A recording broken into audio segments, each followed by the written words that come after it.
জানাই।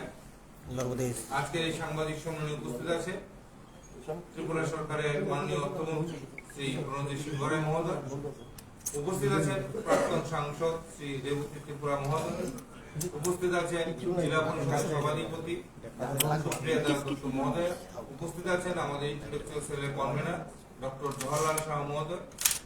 আজকের সাংবাদিক সম্মেলনে আপনাদের সম্বোধন করবেন মাননীয় অর্থমন্ত্রী শ্রী প্রণজিৎ সিং গড়াই মহোদয়। ওনাকে অনুরোধ করছি ওনার বক্তব্য আপনাদের সামনে তুলে ধরার জন্য।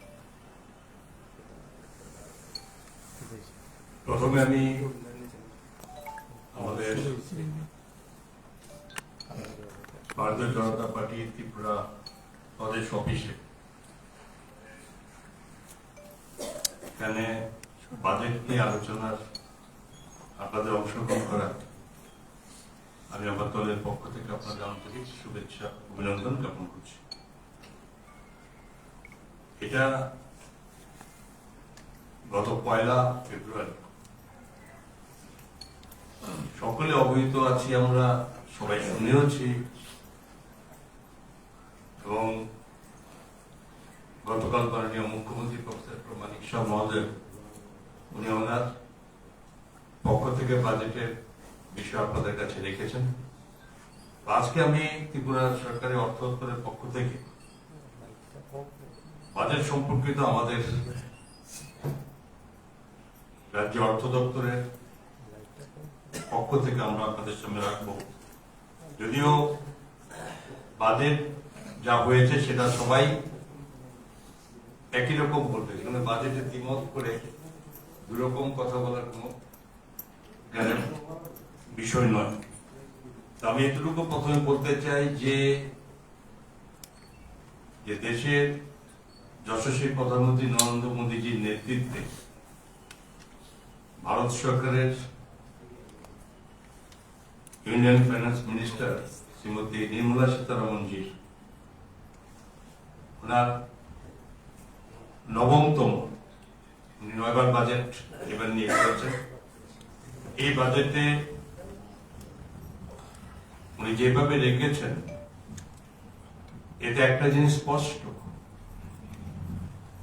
যে মাননীয় প্রধানমন্ত্রী নরেন্দ্র মোদীজি বিকশিত ভারত 2047 কে লক্ষ্য রেখে যে দেশ কিভাবে কোথায় সমস্ত সেক্টরকে এগিয়ে যাবে তার জন্য যে রোডম্যাপ তৈরি করেছেন এবং এবার বাজেট তার সম্পূর্ণভাবে সেদিকে ইঙ্গিত করে এবং এই বাজেট 26-27 বাজেট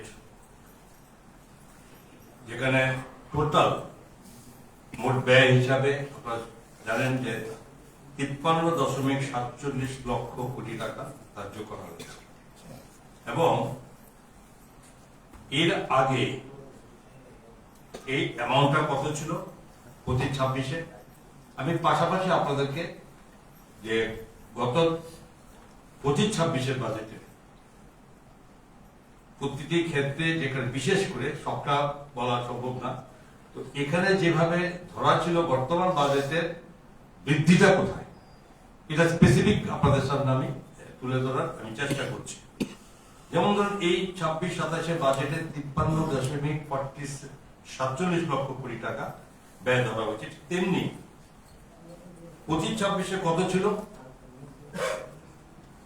যেখানে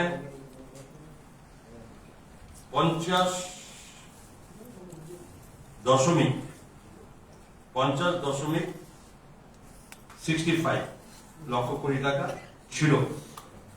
যদি আমরা দেখি তাহলে এখানে প্রায় 2,81,970 কোটি টাকা 2,81,970 কোটি টাকা বৃদ্ধি হয়েছে। এটা পার্সেন্টেজ যদি দেখা যায় 5.5% এটা ইনক্রিজ হয়েছে। ঠিক তেমনি আমরা পেনশন খাতে, আমি মূল বাজেটের যে বিষয়বস্তু আপনাদের সংক্ষেপ যেটা বলি মেজর একটা রাখছি। পেনশন ক্ষেত্রে 25-26-এ কি ছিল বাজেট এস্টিমেটে ছিল 2,76,618 কোটি টাকা, কিন্তু যেখানে ইনক্রিজ হয়েছে এবার 26-27 বাজেট এস্টিমেট রাখা হয়েছে 2,96,214 কোটি টাকা, প্রায় 19,596 কোটি টাকা বৃদ্ধি পেয়েছে এবং সেটা 7.08% ইনক্রিজ করেছে ডিফেন্স খাতে। এবং সেটা খুব ইম্পর্টেন্ট বর্তমান বিশ্বের দিকে তাকিয়ে দেখলে ডিফেন্সটাকে আরো শক্তিশালী করার জন্য, এবং সেটা খুব প্রয়োজনীয়। সেটা মাননীয় প্রধানমন্ত্রী, মাননীয় অর্থমন্ত্রী সেটাই করেছেন।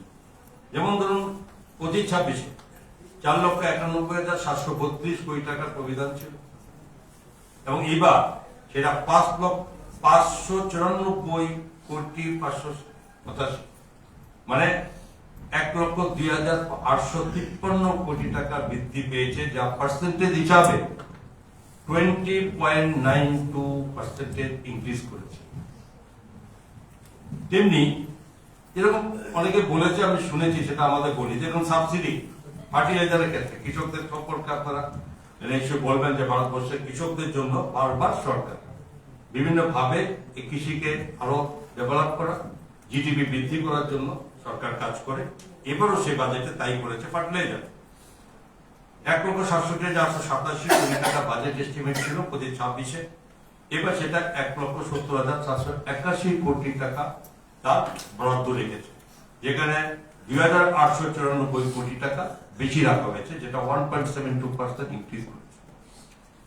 তেমনি পেট্রোলিয়াম ক্ষেত্রে, ফুডের ক্ষেত্রে, ফুড যেখানে 2,03,420 কোটি টাকা বাজেট এস্টিমেট ছিল 25-26-এ, এবার সেটা রাখা হয়েছে 2,27,629 কোটি টাকা, যেখানে 24,209 কোটি টাকা ইনক্রিজ হয়েছে, পার্সেন্টেজ 11.90% এখানে ইনক্রিজ হয়েছে।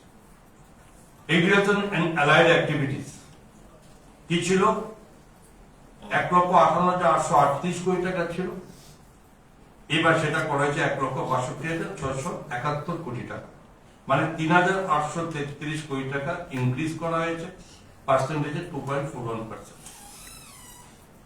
কমার্স এন্ড ইন্ডাস্ট্রি, যে এখানে 65,553 কোটি টাকা বাজেট এস্টিমেট রাখা হয়েছিল 25-26-এ, আর এবার করা হয়েছে সেটা 70,296 কোটি টাকা, যেটা নাকি 4,743 কোটি টাকা বৃদ্ধি হয়েছে, পার্সেন্টেজে 7.24%। ঠিক। ডেভেলপমেন্ট অফ নর্থ ইস্ট কি ছিল আগে? 5,915 কোটি টাকা, এবার করা হয়েছে 6,812 কোটি টাকা, যেখানে 897 কোটি টাকা ইনক্রিজ হয়েছে, যেখানে পার্সেন্টেজ 15.16%। ঠিক তেমনি এডুকেশন, অনেক আবার এডুকেশন সম্বন্ধে শুনি কমিয়ে দেওয়া হচ্ছে এটা সেটা। এডুকেশনে 1,08,650 কোটি টাকা ছিল বাজেটে 25-26-এ, এবার করা হয়েছে 1,39,289 কোটি টাকা, বৃদ্ধি হয়েছে কত? 10,639 কোটি টাকা বৃদ্ধি হয়েছে, পার্সেন্টেজে 8.27%। এনার্জিতে 80,174 কোটি টাকা ছিল এই বছর, সেটা 1,09,029 কোটি টাকা রাখা হয়েছে, যা নাকি ইনক্রিজে 28,855 কোটি টাকা বৃদ্ধি পেয়েছে, যা পার্সেন্টেজের 35.99% বৃদ্ধি পেয়েছে। এক্সটার্নাল অ্যাফেয়ার্স, যেখানে 20,517 কোটি টাকা প্রবিধান ছিল তো 25-26-এ, এবার সেটা 22,119 কোটি টাকা করা হয়েছে, সেখানে 1,602 কোটি টাকা ইনক্রিজ হয়েছে, পার্সেন্টেজে 7.81% করা হয়েছে। এবং হেলথের ক্ষেত্রে 98,311 কোটি টাকা বাজেটের প্রবিধান ছিল 25-26-এ, এবং সেখানে এবার রাখা হয়েছে 1,04,599 কোটি টাকা, যা নাকি 6,288 কোটি টাকা ইনক্রিজ করা হয়েছে, পার্সেন্টেজে 6.40% করা হয়েছে। এবং home affairs including union territories, এগুলোকে 2,33,211 কোটি টাকা বাজেটে ছিল 25-26-এ, এবার সেটা করা হয়েছে 2,55,234 কোটি টাকা, যেখানে বৃদ্ধি পেয়েছে 22,023 কোটি টাকা, পার্সেন্টেজে 9.44%।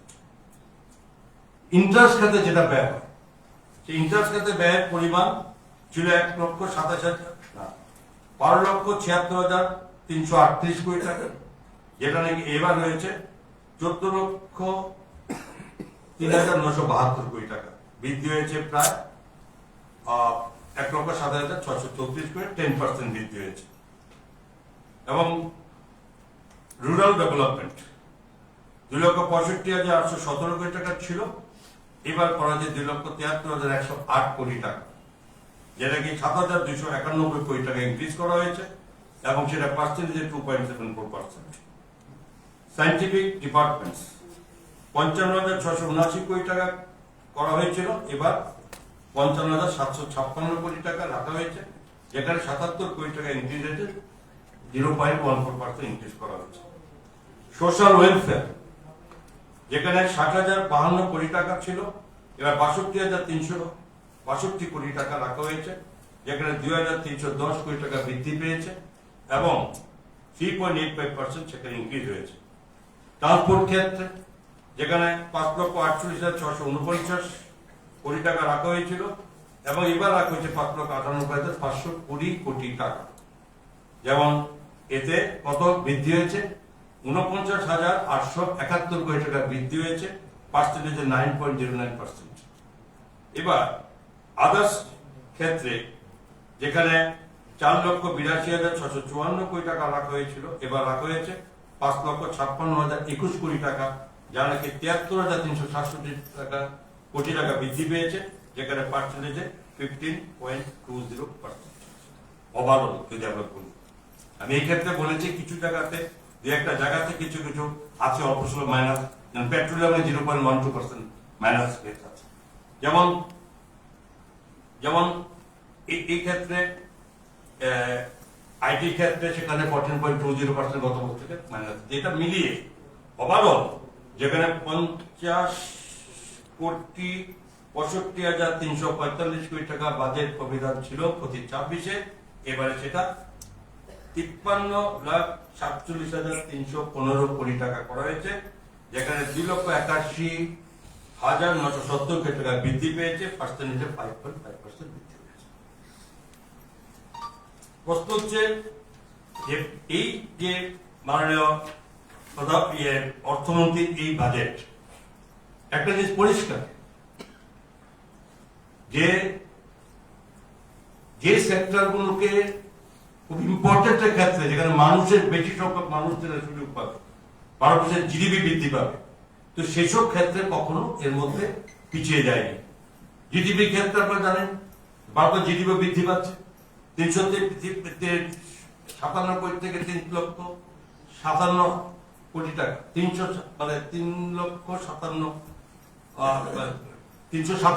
কোটি টাকা, এবার 393 লক্ষ কোটি টাকা এখানে জিডিপি বৃদ্ধি পেয়েছে ভারত সরকার।